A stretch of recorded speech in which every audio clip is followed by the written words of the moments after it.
Barbara Pompili, bonjour. Vous êtes députée écologiste de la Somme, présidente du groupe écologiste à l'Assemblée. Lionel Tardy, bonjour. Bienvenue, vous êtes députée UMP de Haute-Savoie. Alors, la réforme territoriale, c'est parti. Il paraît que ça grince déjà. J'ai même un exemple. Barbara Pompili, élue de la Somme, qui aurait bien accepté de s'allier avec le Nord-Pas-de-Calais parce qu'il y a les moyens de transport, c'est historique, mais qui ne voit pas d'un bon œil le rapprochement avec la Champagne-Ardenne. D'abord, moi je suis pour la réforme. D'accord. Et on la défend depuis très longtemps et on continuera à la défendre, notamment renforcement des régions et se fonder sur les intercommunalités. Je pense que c'est vraiment une très bonne base. Après, commencer par découper les régions, soit, mais dans ces cas-là, il faut le faire avec un projet de territoire et regarder territoire par territoire, lequel est le plus adapté au développement pour les personnes qui habitent. Ça me semble logique, ça n'a pas été fait comme ça ? Mais ça ne donne pas cette impression-là. Et en tout cas, pour certains territoires, alors évidemment, moi, comme je suis picarde, je me sens concernée par ce qui se passe en Picardie, Champagne-Ardenne. Vous regardez du côté du Nord-Pas-de-Calais, ça vous semble logique ? Je regarde partout, mais je considère que si la Picardie doit vraiment être liée à une autre région, ce qui n'était pas forcément une évidence au départ, mais si il faut qu'elle soit reliée, dans ces cas-là, qu'elle soit reliée à la région avec laquelle elle a le plus de liens, que ce soit économique, que ce soit effectivement dans les transports. Comment vous expliquez que ça a été fait comme ça ? Culturel. C'est le Nord-Pas-de-Calais. Je m'explique ça par... en tout cas, pas par une recherche de cohérence territoriale. C'est politique, il y a une arrière-pensée ? Je pense que oui, c'est politique. Quelle l'arrière-pensée ? Moi, j'ai entendu des rumeurs, comme tout le monde, sur le fait que le Nord-Pas-de-Calais ne voulait rester seul. C'est une possibilité sur la question du Front National qui est fort dans ces régions. Patron de toute la région. Mais tout ça ne me paraît pas être des bonnes réponses, puisque là, on s'engage sur une réforme qui va durer quand même, qui va avoir des conséquences sur des dizaines et des dizaines d'années. Oui. On ne peut pas penser ces petites choses électorales à ce moment-là. Lionel Tardy, dans votre région, c'est plus calme ? Oui, c'est plus calme. Moi, je voudrais souligner le côté rocambolesque des choses que vous avez parfaitement indiqué tout à l'heure. Tout ça sur un coin de table, un premier communiqué, une première tribune à 20h, une autre publiée à 20h40 avec un XX à la place du nombre de régions. Tout ça est assez décevant. Et puis on l'a bien vu, alors des arrangements, notamment sur l'ouest de la France, entre la Bretagne, les Pays de Loire et le Poitou-Charentes. Moi, ce qui me gêne, c'est qu'on va avoir avec cette nouvelle carte une vraie fracture régionale pour le coup. Au-delà des bassins d'emploi, des différentes capitales régionales, on va avoir des super régions, et la Rhône-Alpes en fera partie, puisque Rhône-Alpes, qui rejoint l'Auvergne, avait déjà plus de 6 millions d'habitants, on sera à 7,3 millions avec l'Auvergne, avec un PIB, je vous donne les chiffres, de 230 milliards, et à côté, on aura des régions, excusez-moi, croupionnes. Je prends le cas. Oui, je prends le cas. C'est pas le cas du Nord-Pas-de-Calais, puisqu'elle sera de la même taille que Rhône-Alpes, mais la Bretagne, avec 3,2 millions d'habitants et un PIB 3 fois inférieur, 83 milliards, dans la compétition entre les régions, ils vont partir avec un cahier dans la chaussure. Comment réformer ? Parce que vous le dites au départ, vous êtes pour, c'était la même chose pour les rythmes scolaires, tout le monde était pour, et puis on n'y arrive pas ou on y arrive mal. Pourquoi ce pays n'est-il pas réformable ? Ou en tout cas, pourquoi n'y arrive-t-il pas ? Pourquoi au lendemain d'un grand projet qui pourrait donner du souffle ? On fait tout à l'inverse, on fait la carte avant de raisonner sur le reste. Quid des compétences, quid des finances ? Quid de la suppression effective des départements, quid des économies réalisées, tout ça n'a pas été abordé. Donc là, on nous sort une carte et maintenant, on va discuter du reste. Moi, je pense qu'il aurait fallu commencer par ça, déterminer qui fait quoi, comment, et après, on aurait pu établir une carte. Là, on a établi une carte politique, très clairement, donc on aura ce débat sur la carte politique. Mais il ne faut pas donner une impulsion pour que ça bouge dans ce pays. Oui, mais on va parler que de cette carte politique. Vous l'avez bien vu ce matin dans les titres de la presse. Tout à l'heure, vous l'avez fait voir aussi bien national que régional. La carte ne va pas, etc. Maintenant, tout le monde est focalisé sur la carte et la réforme est déjà très mal engagée parce qu'on parle uniquement de redécoupage. L'Assemblée nationale doit faire son travail ? Ah ben bien sûr, mais il faut pas non plus jeter le bébé avec l'eau du bain, comme on dit, parce que pour le reste, cette réforme est vraiment nécessaire et elle est très intéressante. Encore une fois, sur de nombreux aspects, sur le fait de sortir enfin du millefeuille territorial, qui fait que personne n'y comprend rien, personne ne sait qui fait quoi. En plus, cette fameuse clause de compétence générale, je sais ce que vous pouvez dire dessus, oui. Mais c'est une hérésie. Qu'ils avaient prévu de l'enlever. C'est une hérésie et ça crée des problèmes même aux associations, par exemple, qui ne savent plus vers où se tourner. Bref, il faut la faire, cette réforme. Nous, on ne va pas dire qu'on va se poser contre la réforme. On va dire que là, il y a des problèmes au niveau de la carte. On va essayer de les résoudre. Manuel Valls a dit hier qu'il était ouvert au fait que les choses évoluent dans le débat parlementaire. On va faire notre travail de parlementaire et on va faire évoluer. Nous, on va certainement faire une contre-proposition de carte pour dire qu'on n'est pas contre, mais que simplement on pense qu'il y a peut-être un peu plus de bon sens à mettre dans cette carte.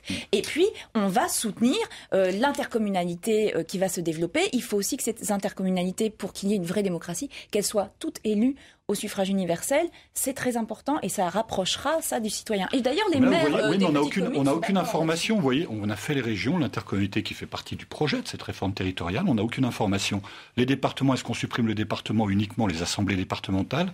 Tous ces éléments-là, on les a pas alors qu'on en a besoin pour concevoir cette carte. On les a pas. Est-ce que des départements pourront être détachés de certaines régions pour rejoindre d'autres régions? C'est un débat aussi. On ne sait pas ce qu'il en est. Donc, on doit discuter d'une carte et d'éléments dont on n'a absolument aucune information. Avant de parler des sujets, j'allais dire qui fâchent, non, des sujets qui animent l'Assemblée en ce moment, comme la réforme pénale, on va parler un peu, politique, parti, il faut bien. Hein. Alors, ça tangue du côté du PS avec les députés frondeurs. Europe Écologie Les Verts se remet difficilement de son départ du gouvernement. Mais le pompon, si j'ose dire, c'est l'UMP. J'ai vu, Lionel Tardy, en préparant cette émission, que vous prévoyez l'éclatement total de l'UMP. On a sauvé l'UMP mardi dernier, à la suite de notre bureau politique, en actant la démission de Jean-François Copé. Donc je pense maintenant les choses vont repartir dans le bon sens. Maintenant, il faut en rester là. J'ai vu qu'il y avait des velléités contre la nouvelle direction collégiale. J'ai vu aussi que François Fillon, hier, en avait profité pour tirer sur l'ambulance. Si je crois qu'à un moment donné, il faut dire stop. On a tous compris qu'il y avait une direction collégiale qui se mettait en place jusqu'au mois d'octobre. Les élections auront lieu au mois d'octobre. Point barre. Je veux dire, on va en rester là. Il y a une démission collégiale de l'ensemble du bureau politique, donc les statuts ne s'appliquent plus. À situation exceptionnelle, décision exceptionnelle, et rendez-vous pour nos adhérents, donc au mois d'octobre, pour élire un nouveau président. Vous avez été un des premiers à ne pas être tendre avec Jean-François Copé? Oui, parce que je pense qu'au-delà des débats politiques, au sein de sa famille politique, on ne peut pas transiger sur la transparence. Point barre. Donc c'est tout. Donc à partir de là, je crois qu'on sera tous d'accord là-dessus. Quand il y a des problèmes dans une famille politique, des problèmes de transparence, il faut le dénoncer. J'ai été un peu le seul à le faire, mais je crois que les faits me donnent raison. Voilà. Vous savez, moi là-dessus, je suis vraiment pour que la démocratie puisse bien fonctionner. Et pour qu'elle puisse bien fonctionner, il faut qu'il y ait une majorité qui fasse son travail, mais aussi une opposition qui soit en ordre de bataille et qui soit dans la proposition et non pas dans l'opposition stérile parce que ça n'a pas grand sens. L'UMP en ce moment est paralysée par ses problèmes internes et du coup ne peut pas construire cette opposition qui serait constructive, qui proposerait une alternative et c'est bien normal. Encore une fois, c'est le rôle de la démocratie. Et donc moi, je souhaite vraiment que l'UMP se remette et que l'UMP puisse redevenir une force sur laquelle on se bat. Non, mais parce que là, du coup... c'est pour ça qu'il fallait... Non, mais Barbara a raison, c'est pour ça qu'il fallait trancher. Maintenant, on a tranché, ça a été dur, hein, ça fait depuis le mois de mars que je dénonce certains agissements. On a tranché, maintenant on va pouvoir repartir d'un bon pied, on va avoir les affaires à gérer, mais au moins il y a une nouvelle équipe en place. Est-ce que ça va être l'occasion de donner plus de place aux jeunes élus? Est-ce qu'on voit les barons revenir, si j'ose dire, alors que la tendance serait plutôt à donner un peu plus de pouvoir? On espère. On espère. Je crois qu'en tout cas, les nouveaux élus, je pense qu'il y a des nouvelles pratiques politiques et que je crois qu'aujourd'hui, toute personne qui prétend à de hautes fonctions, je pense qu'il faut qu'elle fasse une petite introspection et se poser la question sur les 10 ou 15 dernières années. Est-ce qu'il n'y a pas des agissements qui pourraient poser problème par rapport à sa famille politique? C'est là maintenant la vraie question, c'est qu'est-ce que dans mes agissements personnels peut faire ou a pu faire que ça posera un problème pour ma famille politique? Je crois que c'est une vraie question qu'il faut se poser à partir du moment où on souhaite accéder à certaines fonctions. Ça, c'est la question pour le passé, sur ce qu'on a pu faire ou ne pas faire. Parlons maintenant de l'actualité, de l'activité politique pure. Lorsqu'on voit le débat sur la famille, lorsqu'on voit le débat sur la réforme pénale, on s'aperçoit qu'il y a quand même encore des positions très caricaturales. Est-ce qu'on peut sortir de ce jeu qui agace les Français? On le sait.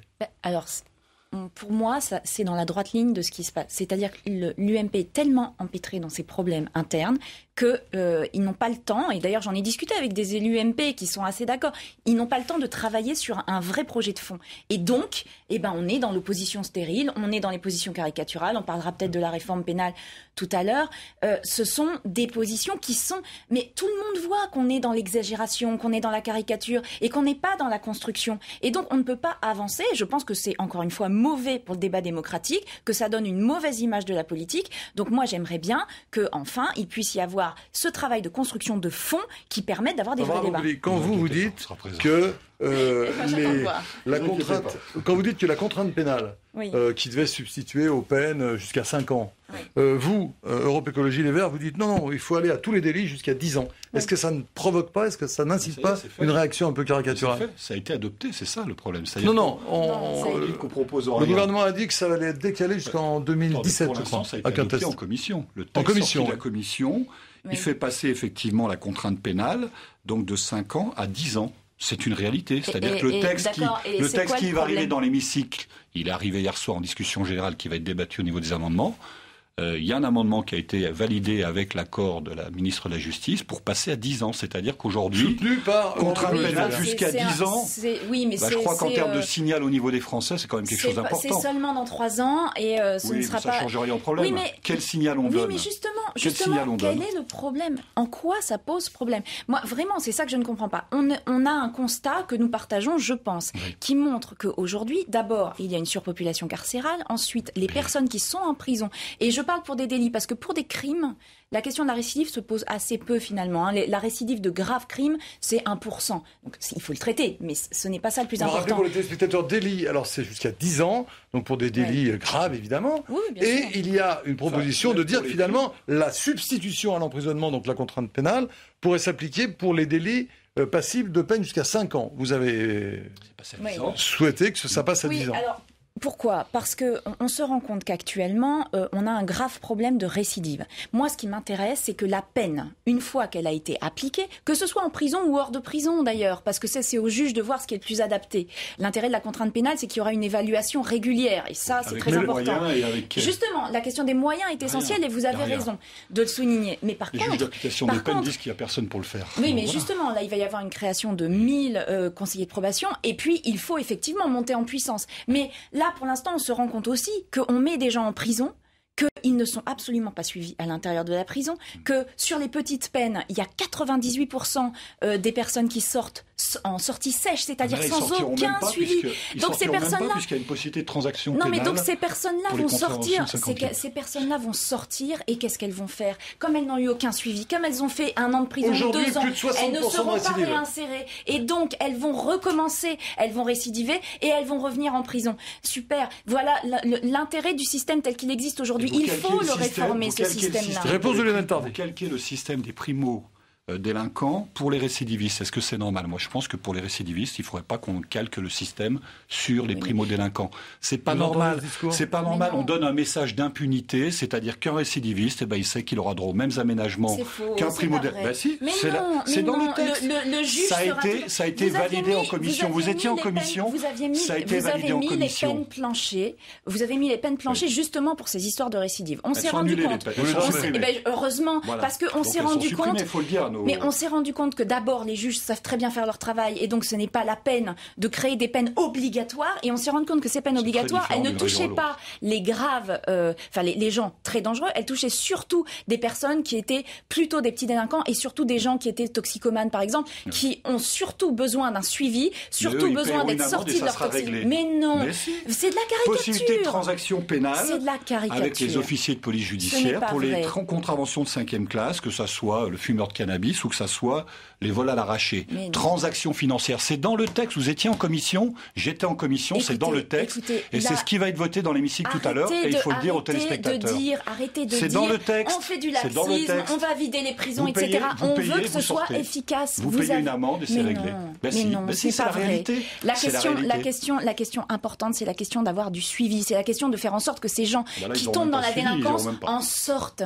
Vous considérez que vous les jetez dans une prison et après c'est réglé. Résultat, on crée là-bas. Vous avez vu ce qui s'est passé dans certaines prisons. Il y a des problèmes de délinquance qui se créent en prison. On a des gens qui apprennent à devenir des délinquants en prison. Et construisons des prisons. Mais on en construit. On n'a jamais dit qu'on n'en construisait pas. Mais le problème de surpopulation carcérale n'est pas réglé. Et il y a des personnes qui pourraient être mieux gérées hors des prisons aussi. Et il faut le dire. Mais il n'y a personne pour les gérer en dehors des prisons. Et le débat se poursuivra à l'Assemblée dans quelques instants, puisque vous allez ensuite vous retrouver à l'Assemblée, puisqu'aujourd'hui, ce texte est débattu.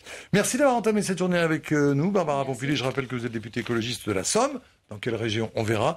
Et présidente du groupe écologiste à l'Assemblée.